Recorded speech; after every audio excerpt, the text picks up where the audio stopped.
Hey guys, my name is Emmanuel Deleon, and I'm going to go over a RAM with you. It's a little bit more extended. Some people have called it kind of the greatest hits of what I've done with I&Es, piecing it all together.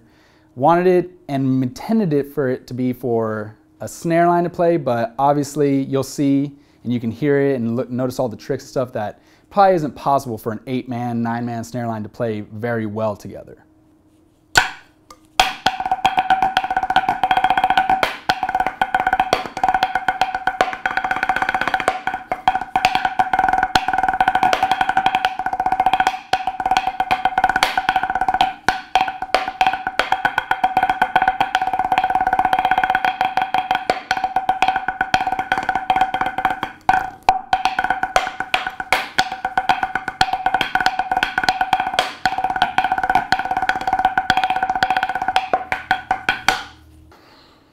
So we're not going to break down the solo per se like other RAM licks have done in the past because there's so much going on, but we are definitely going to go over some of the ideas that might be hard to catch on the first flyby of it and even when you're reading through the music.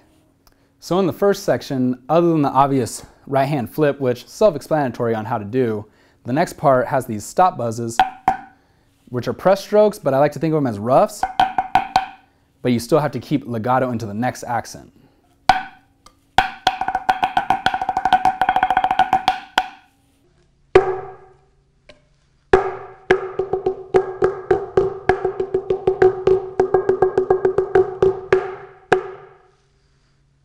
And obviously they're not just regular buzzes because you're going for a different sound, very staccato, very sharp, and just getting as short a sound as possible. So in order to get that, sometimes you have to get a little bit on top of the stick in order to stop the sound just a little bit faster. Because if you're on the fat part of the bead, usually it starts to lengthen out the buzz and get a warmer sound when we're trying to go for a high, almost brittle sounding sharp sound.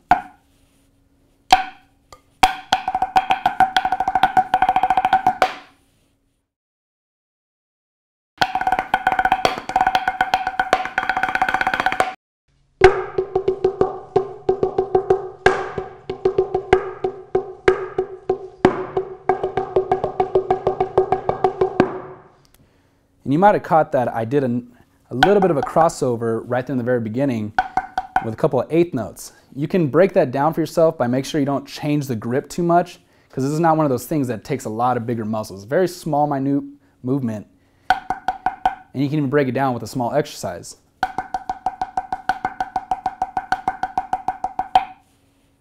There's also the left hand backstick, which again, you're going to want to keep at a slight angle, almost flat, just so you can keep up with the speed.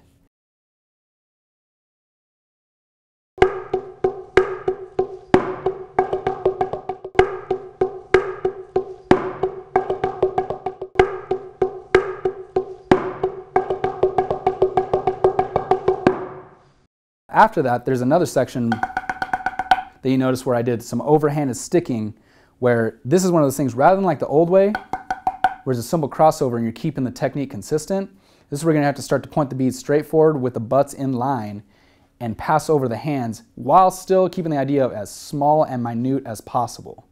And as you'll notice with the right hand, it starts to make just a slight U motion in order to keep the flow going as you get to those faster tempos. But with the left hand, as it's turned over, you might start with a slight wrist articulation, but then when you start to use faster tempo technique, it starts turning just a dribble with the top fingers.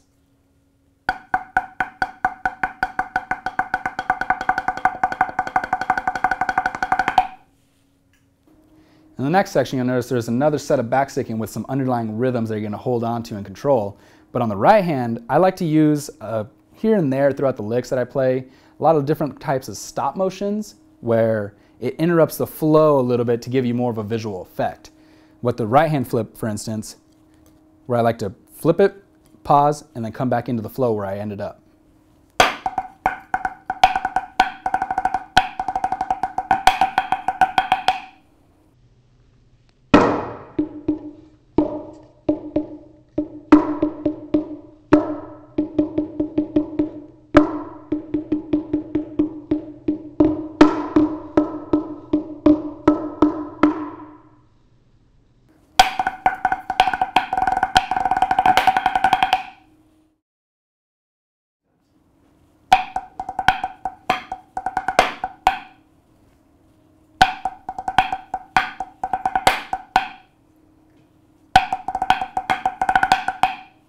Well, the next section is fairly simple and very easy to grasp. Is just singles, doubles, eighth notes, but one major trick that happens a lot of people know how to play these days is the high mom. Fairly easy, just make sure you keep the grip consistent in between the two fingers and don't let it wiggle around too much. It's one of those things where you try to keep the pressure consistent from here and then into just these two fingers controlling the stick.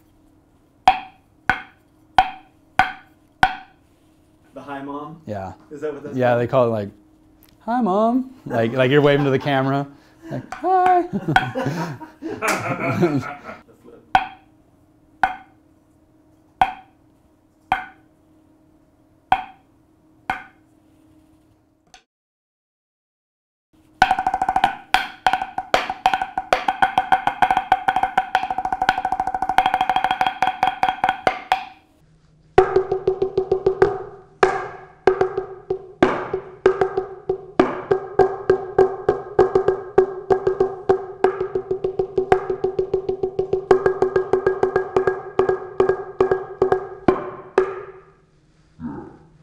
In the next section, you'll notice that I have hertas with accents going into very staccato low taps.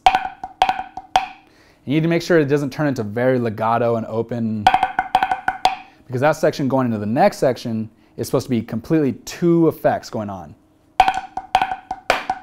which is then what I call smoke and mirrors, where you're getting a consistent mezzo piano-ish height where everything is very legato, very smooth, but you're going to hear another set of rhythms underlying it.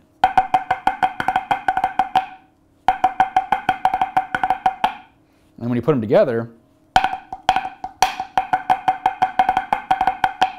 looks like that. So you have to make sure you still have the two different ideas of sharp, very controlled, and then legato and very smooth, and smoke and mirrors. And the cool thing about the smoke and mirrors is you have to really practice to get the one height to happen. You should practice in front of a mirror and try to get it to where when you're adding just that little bit of pressure on the fulcrum to get that cheese chachetta to pop out of the hand-to-hand flams, that no matter what, the height doesn't change and look like what would be perceived as written on paper. And instead, making sure it's all one height and controlled.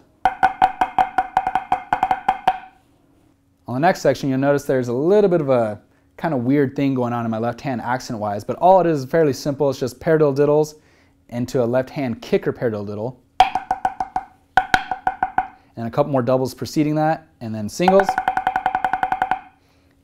into, crap, I don't even know what these are called, into big high open two height flams.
In one of the sections, you'll notice that there's some crossover stuff, just like in the very beginning, but there's one thing that might be hard to catch on the first glance is a right hand flip coming over the stick back to the original playing position.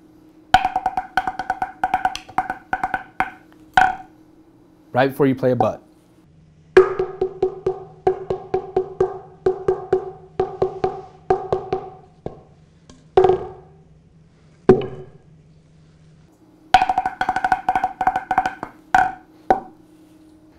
One more thing I want to cover right at the very end that happens is a pancake flip off the right hand. You're going to try to make sure the stick, as much as possible, travels flat and not just a normal right hand flip. A lot of people will get that confused and just take the easy route. Really, it's a pancake flip that comes out and in.